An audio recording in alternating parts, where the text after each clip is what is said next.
அனைவருக்கும் அன்பான வணக்கம். பொது நிர்வாக மாகாண மற்றும் உள்ளூராட்சி அமைச்சினால் ஒழுங்கமைக்கப்பட்ட ஸ்கில் அப் கவன் என்ற பயிற்சி நெறி திட்டத்தில் தாமன நடைமுறைகள் தொடர்பான பயிற்சி நெறி தொடரில் உங்களுடன் இணைந்து கொள்வதில் மகிழ்ச்சி.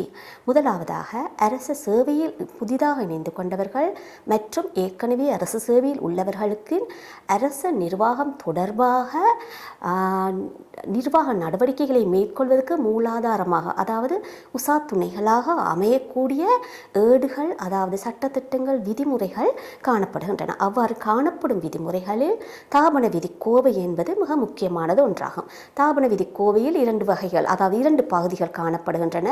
பகுதி 1 மற்றும் பகுதி 2. இந்த தாபன விதி கோவையில் தான் அரசு சேவை தொடர்பான சகல நடைமுறைகளும் எவ்வாறு செய்யப்பட வேண்டும் என்பதற்கான வழிகாட்டுதல்கள் சொல்லப்பட்டிருக்கின்றது. ஆகவே இவை தொடர்பாக அரசு சேவையில் இருக்கும் அனைத்து ஊழியர்களும் அறிவினை பெற்றிருக்க வேண்டியது அவசியமாகும். புதிதாக அரசு சேவையில் இணைந்து கொண்டவர்கள், அந்த விடயங்களில் ஈடுபடும் விடய எழுதினர்கள், அங்கீகரிப்பவர்கள், மேற்பார்வை செய்பவர்கள் என அனைத்து தரப்பினரும் இந்த தாபனை நடைமுறை விதிகள் தொடர்பான அறிவினை பெற்றிருப்பது அவசியமாகும்.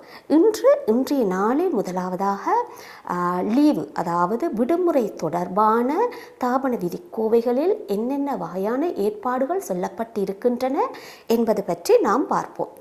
முதலாவதாக விடுமுறை, அதாவது லீவு என்பது தாபன விதி கோவையில் 12ஆம் அத்தியாயத்தில் சொல்லப்பட்டிருக்கின்றது. இதில் விடுமுறை என்பது ஊழியர்களுக்கு, அரச ஊழியர்கள், நிரந்தரமாக அமைய இருக்கக்கூடிய எல்லா ஊழியர்களுக்கும் விடுமுறை தொடர்பாக காணக்கூடிய அனைத்து வகையான ஏற்பாடுகளும் விரிவாக ஒவ்வொரு பகுதிகளாக சொல்லப்பட்டிருக்கின்றது. சரியா? அப்போ இந்த பகுதிகளில் என்னென்னு சொன்னால், அரச ஊழியர்களுக்கான விடுமுறை என்பது முதலாவதாக நாங்கள் நன்றாக கவனத்தில் கொள்ளப்பட வேண்டும். இவருக்கான உரிமை அல்ல. விடுமுறை என்பது ஒரு வரப்பிரசாதம். அதாவது எங்களுக்கு அரசு சேவையில் ஈடுபட்டிருக்கும் அனைத்து ஊழியர்களுக்கும் சம்பளத்துடனான விடுமுறை வழங்கப்பட்டிருக்கின்றது. அது மட்டும் அல்லாமல் இந்த விடுமுறையை அனுமதிக்கும் அலுவலர்கள் காணப்படுகின்றார்கள். அவ்வாறு அங்கீகரிக்கும் அலுவலர்கள் இந்த விடுமுறையை வழங்கும் போது அவர்கள் எங்களுக்கு, அதாவது சேவையின் அத்தியாவசிய தன்மை கருதி மீண்டும் எங்களது விடுமுறையை ரத்து செய்யவோ, குறைக்கவோ, அல்லது முற்றாக ரத்து செய்யவோ, அல்லது எங்களை விடுமுறையில் இருக்கும்போது மீண்டும் அழைக்கவோ அவர்களுக்கு முடியும். அதாவது விடுமுறையை அங்கீகரிக்கும் உத்தியோகத்தர் அங்கீகரிப்பது இந்த நிபந்தனையின் கீழாகும். சரியா? இதை எல்லாம் நாங்கள் கவனத்தில், அதாவது எங்களோட கவனத்தில் வைத்து கொண்டுதான் விடுமுறைக்கு விண்ணப்பித்தல் வேண்டும். சாதாரணமாக உள்நாட்டில் விடுமுறையை கழிப்பதாக இருந்தால் இந்த விடுமுறைக்காக பயன்படுத்தப்படும் ஆவணம் பொது 125 என்று சொல்லப்படும் படிவமாகும். சரியா? அதே நேரத்தில் நாட்டுக்கு வெளிநாட்டில் நாம் விடுமுறையை கழிப்பதாக இருந்தால் பொது 126 என்னும் படிவத்தின் ஊடாக நாங்கள் விடுமுறைக்கு விண்ணப்பித்தல் வேண்டும். சரி, உள்நாட்டில் விடுமுறையை நாங்கள் கழிக்க வேண்டுமாகின் குறைந்தது 7 நாட்களுக்கு முன்னர் திணைக்கள தலைவரிடம் அல்லது அந்த விடுமுறையை, லீவினை அனுமதிக்கும் அதிகாரமுள்ள அலுவலருக்கு நாங்கள் விண்ணப்பித்தல் வேண்டும். சரி, அது மட்டுமில்லாமல் வெளிநாட்டில் விடுமுறையை கழிப்பதாக இருந்தால் 3 மாதத்துக்கு முன்னராக விண்ணப்ப படிவத்தினை நாங்கள் சமர்ப்பித்தல் வேண்டும். விடுமுறை தொடர்பான விடயங்களை கையாளும் அலுவலர்கள் இந்த விடுமுறை தொடர்பான விடயங்களை பொது 190 எனப்படும் ஏடுகளில் பதிந்து, அதாவது இற்றைப்படுத்தி கொண்டு இருத்தல் வேண்டும். சரியா? இவை சாதாரணமாக பொதுவான சில விடுமுறை தொடர்பான விடயங்கள். பொதுவாக அரசு சேவையில் உள்ளவர்களுக்கான வேலை நேரமாக காலை 8:30, மாலை 4:45.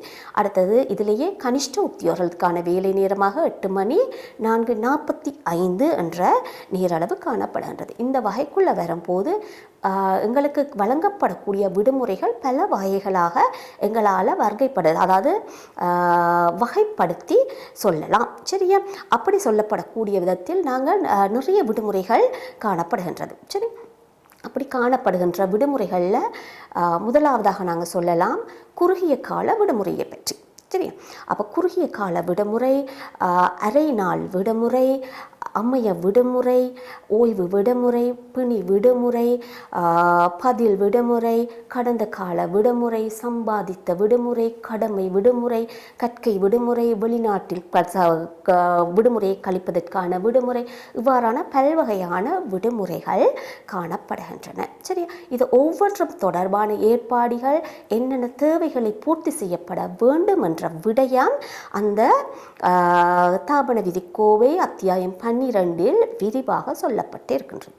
ஆகவே நாங்கள் எல்லாரும் இந்த தாபன விதிக்கோவையில் விடுமுறை தொடர்பான லீவு தொடர்பான அறிவை பெற்றுக்கொள்வதற்காக, அதாவது தனிப்பட்ட ரீதியாக எங்களது லீவு முகாமைத்துவத்துக்காகவும் நாங்கள் ஒவ்வொருவரும் தனித்தனியாக லீவு தொடர்பான அறிவினை பெற்றிருத்தல் வேண்டும்.